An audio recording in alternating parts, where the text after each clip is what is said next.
You want to know what your house actually is in the summer? It's a heat trap you pay to escape.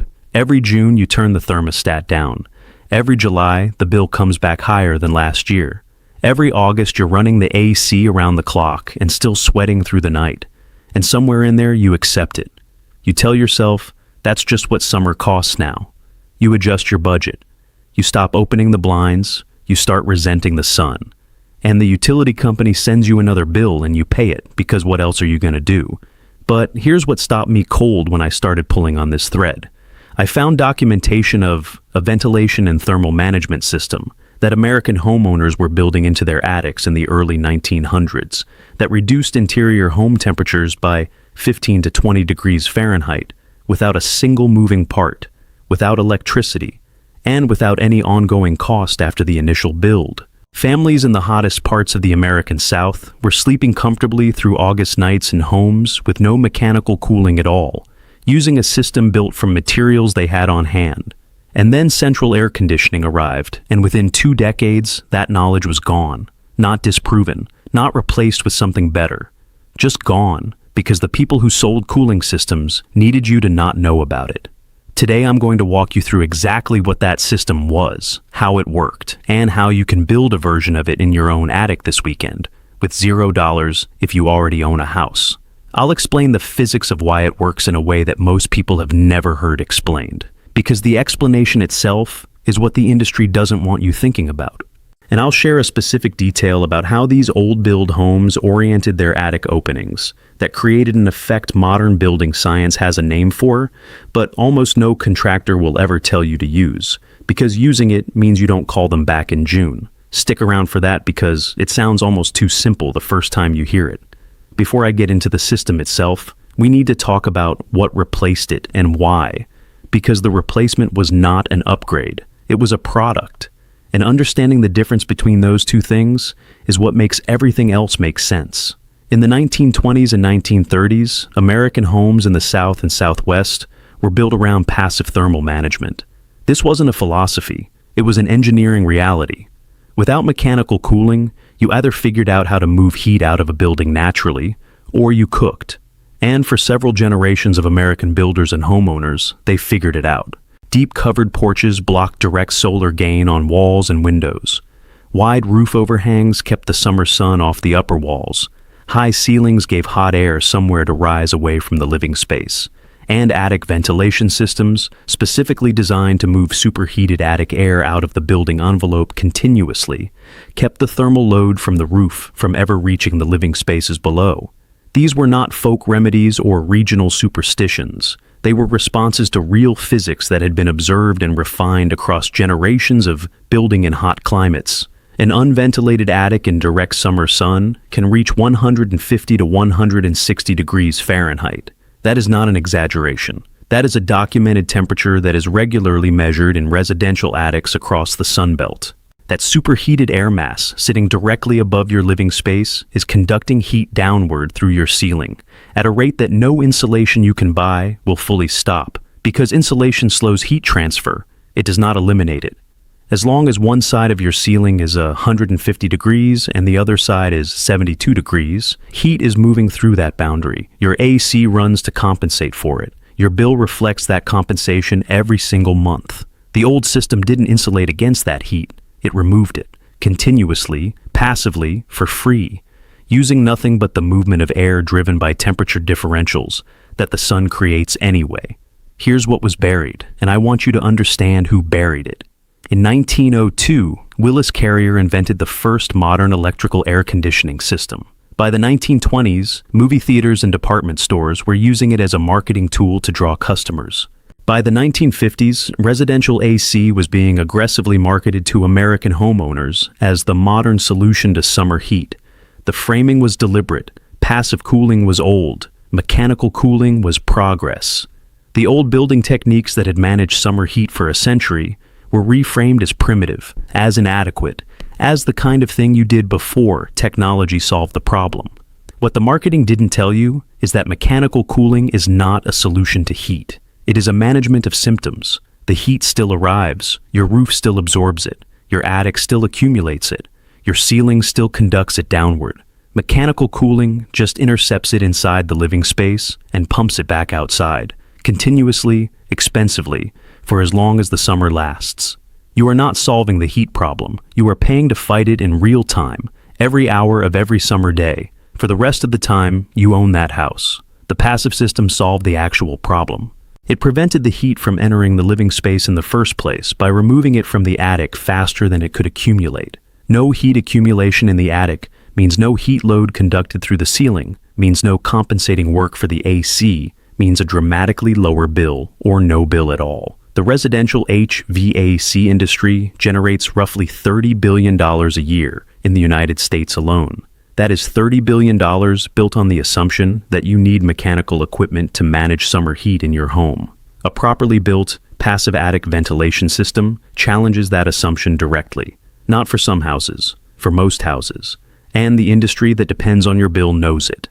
Let me explain the physics of what actually happens in your attic on a summer day, because this is the part that nobody teaches, and it's the part that makes the whole solution obvious once you understand it. Your roof is a solar collector. On a clear summer day, the surface temperature of a dark asphalt shingle roof can exceed 180 degrees Fahrenheit.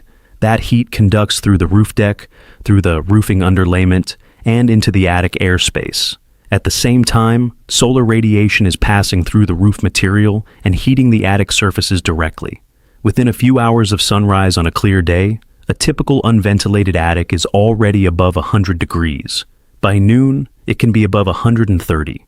By mid-afternoon, on the hottest days, you are looking at 150 to 160 degrees sitting directly above your head.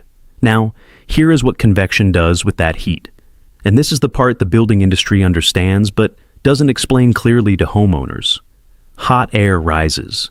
This is not a metaphor. It is a physical property of gases. As the air in your attic heats up, it becomes less dense than the cooler air outside, and it wants to rise out of the attic. If you give it a path to escape at the top, it will escape. And as it escapes, it pulls cooler outside air in from below to replace it. This is called the stack effect. And it is the fundamental engine of all passive ventilation. The old homes used this engine deliberately. They put intake vents at the lowest point of the attic, at the soffits under the roof overhang where outside air enters. They put exhaust vents at the highest point of the attic, at the ridge of the roof, where the hottest accumulated air exits. The temperature differential between the hot attic air and the cooler outside air creates a continuous upward draft. Hot air flows out the top. Cool air flows in at the bottom. The attic never reaches the extreme temperatures that unventilated attics reach, because it is continuously exchanging its air with the outside before the heat can fully accumulate. The result is an attic that runs maybe 15 to 25 degrees above the outside air temperature, instead of 60 to 80 degrees above it, and an attic that runs at 95 degrees instead of 155 degrees on a hot day is conducting vastly less heat through your ceiling. The physics is not complicated. The temperature differential across your ceiling is the driver of heat flow into your living space. Cut that differential, and you cut the heat load. Your AC has to fight.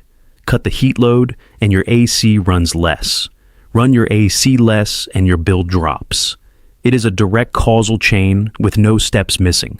This is not a theory. This is building science that is documented, measured, and confirmed by the Department of Energy, by Oak Ridge National Laboratory, by Florida Solar Energy Center research, and by decades of field measurements in residential buildings. The research consistently shows that proper attic ventilation reduces attic temperatures by 30 to 50 degrees Fahrenheit compared to unventilated attics, and reduces cooling loads on residential AC systems by 10 to 30%. In a hot climate, 10 to 30% of your cooling bill is hundreds of dollars a year. Over the life of a house, it is tens of thousands of dollars. And here's the part that should make you angry. This is not new research. The Department of Energy has had this data for decades. Building codes have required minimum attic ventilation ratios since the 1940s. The knowledge that attic ventilation dramatically reduces cooling costs is not secret. It's just never explained to homeowners in a way that makes clear what it actually means for their bill. Because the moment you understand it clearly, you start asking why your builder didn't do it right, and why your HVAC contractor has never mentioned it. and why the solution to your cooling bill might be a few vents and some ridge cap instead of a new $14,000 AC unit. Let me tell you what the old builders actually built, because the specific system they used is more sophisticated than most people realize, and the sophistication is exactly what made it work. The pre-AC homes in hot climates that handled summer heat effectively without mechanical cooling were built around what is called a whole house passive ventilation stack. This is not just attic ventilation. It is a coordinated system that connects the attic to the living space in a way that allows the stack effect to pull air through the entire house, not just through the roof. Here's how it was designed. The house had operable windows at the lower level, typically positioned on the north and east walls where they received the least direct afternoon sun. These were the air intake points for the living space. High on the upper walls, near the ceiling, there were additional operable vents or high windows that connected the interior air to the attic. The attic itself had both soffit intake vents and ridge exhaust vents, creating the continuous upward draft we discussed. When the system was operating, here is what happened. Cool air entered at the low north and east windows. It moved through the living space, absorbing heat from occupants and surfaces. It rose because it was now warmer than the incoming air, and exited through the high upper vents into the attic. In the attic, the stack effect pulled it upward and out through the ridge. The whole house was breathing. Cool air flowing in at the bottom, warm air flowing out at the top, continuously for free, driven entirely by temperature differentials that the sun itself was creating. On a night when the outside temperature dropped to 75 degrees after a 95-degree day, this system would flush the stored heat out of the house within 2 to 3 hours after sunset. By midnight, the interior temperature was tracking close to the outside temperature. By morning, the house had pre-cooled itself overnight and had a thermal buffer against the heat of the coming day. The massive masonry and plaster construction, typical of old homes, provided thermal mass that absorbed heat slowly during the day and released it slowly at night, smoothing the temperature swings further. This is the system that disappeared, not because it stopped working, because it required no ongoing purchase. Now, I want to tell you about the specific attic modification that you can make this weekend, because I know some of you are sitting in houses right now that are running AEC all day and paying for it, and I want to give you something concrete and actionable. The most impactful single change you can make to reduce your AEC bill using the principles of this system is to maximize attic air exchange by ensuring you have both low intake ventilation and high exhaust ventilation, with as much height difference between them as possible. The height difference is what drives the stack effect.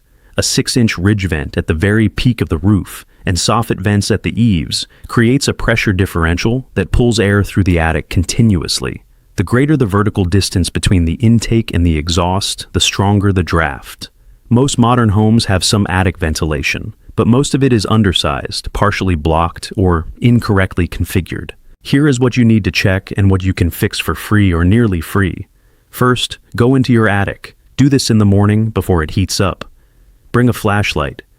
Look at your soffit vents, the vents in the underside of your roof overhang. Look to see whether they are blocked by insulation.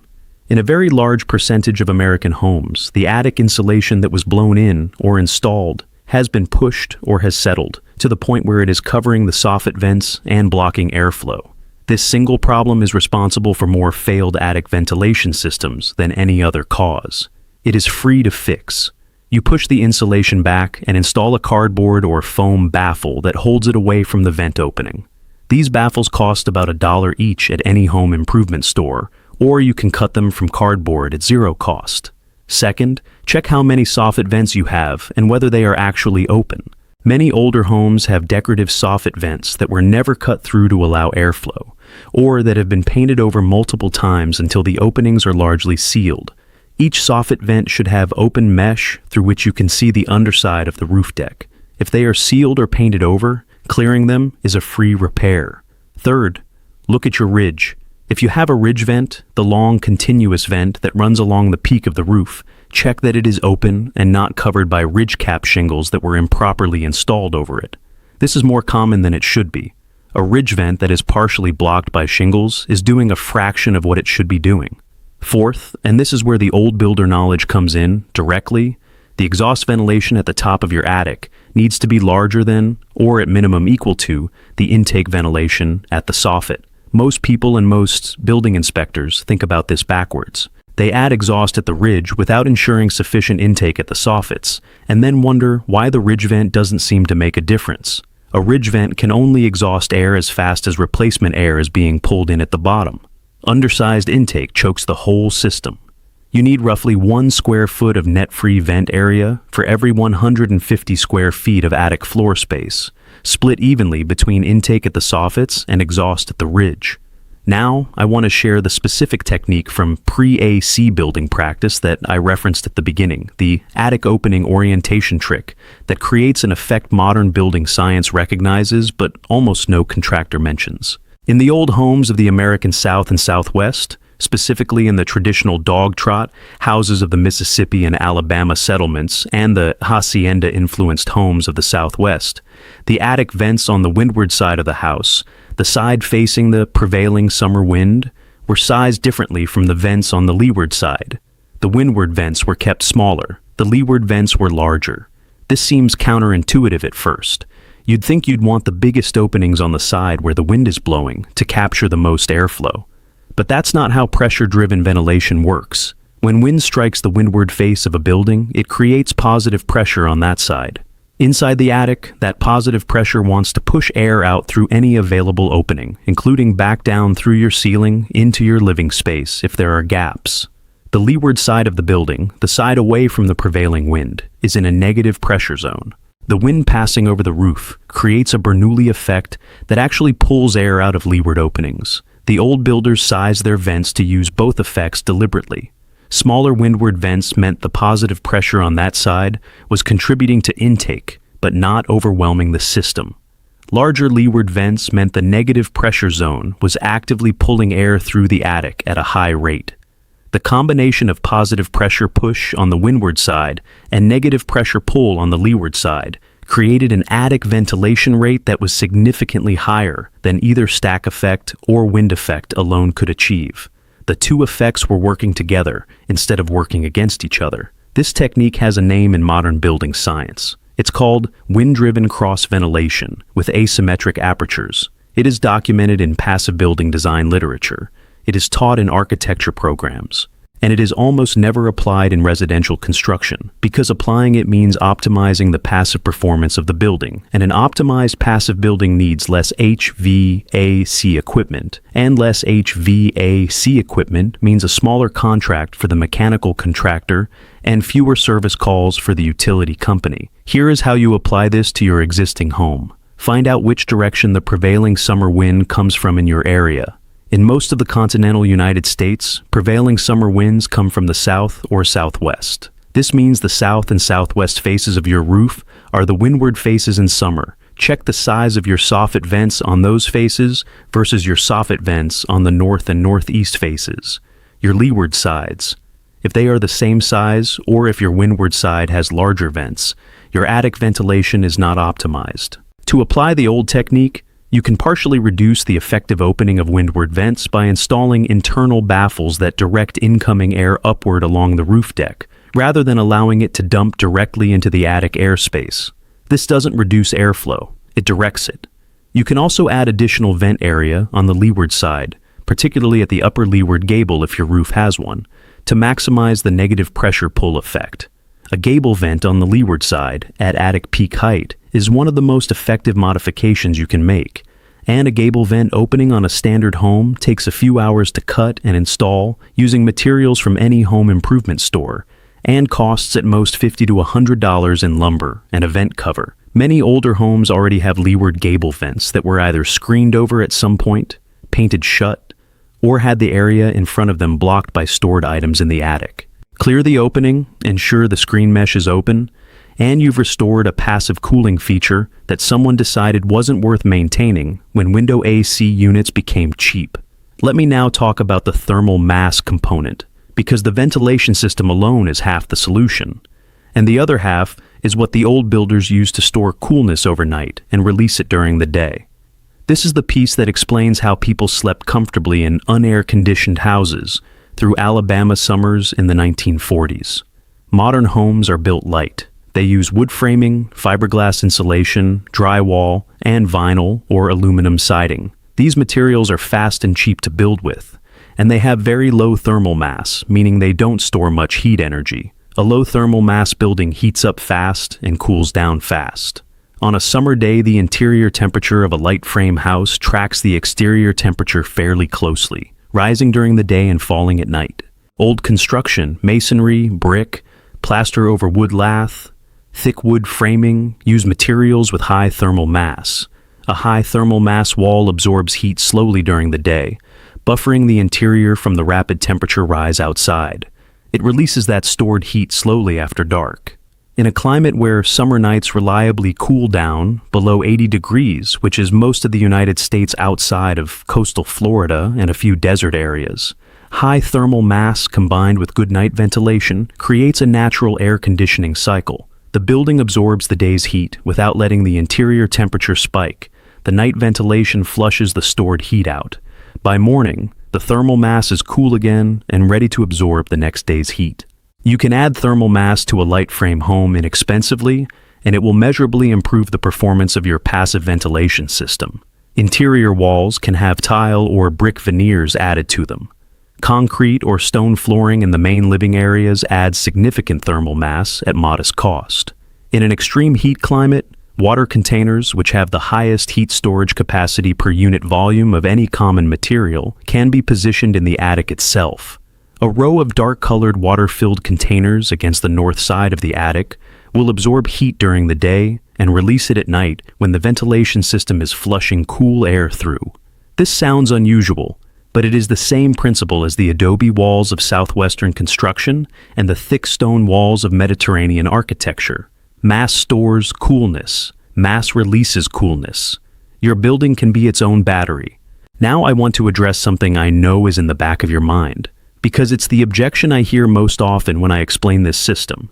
You're thinking about humidity. You're thinking that in a humid climate, all the outside air you're pulling through the house is also bringing humidity in. And that humidity is uncomfortable. And that the AC doesn't just cool, it dehumidifies. And that matters. This is a real consideration. It is not a rebuttal to the system.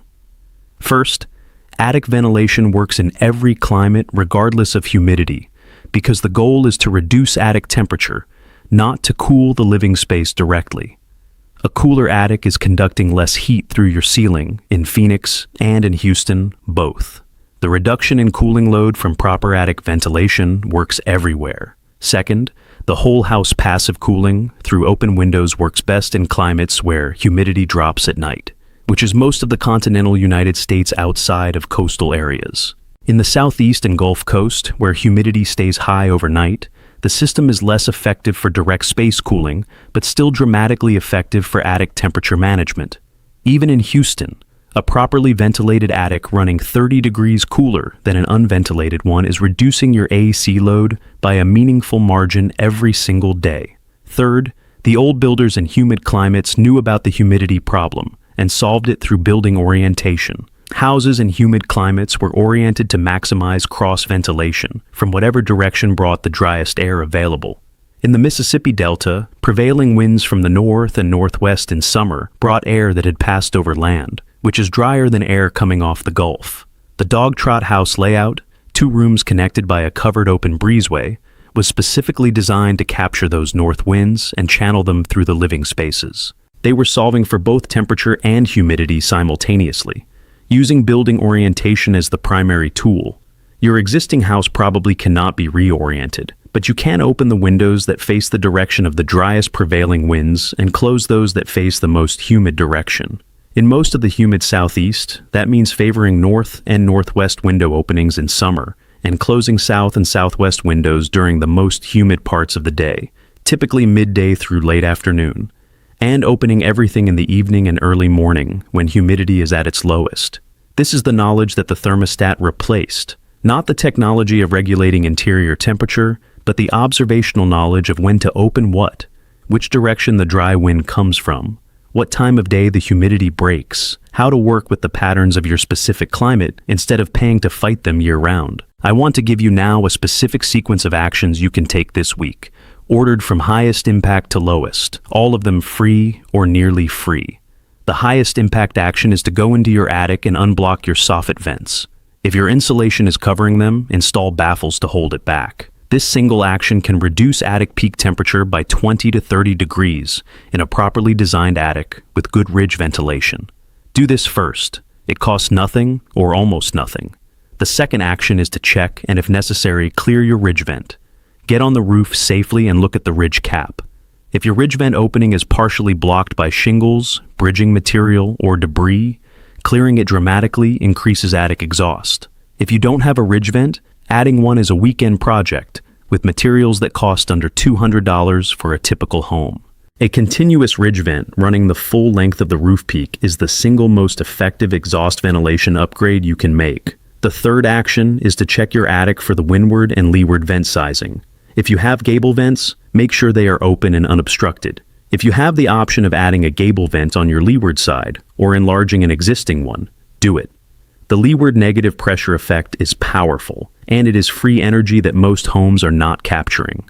The fourth action, if you are in a climate where summer nights drop below 80 degrees, is to establish a window opening routine.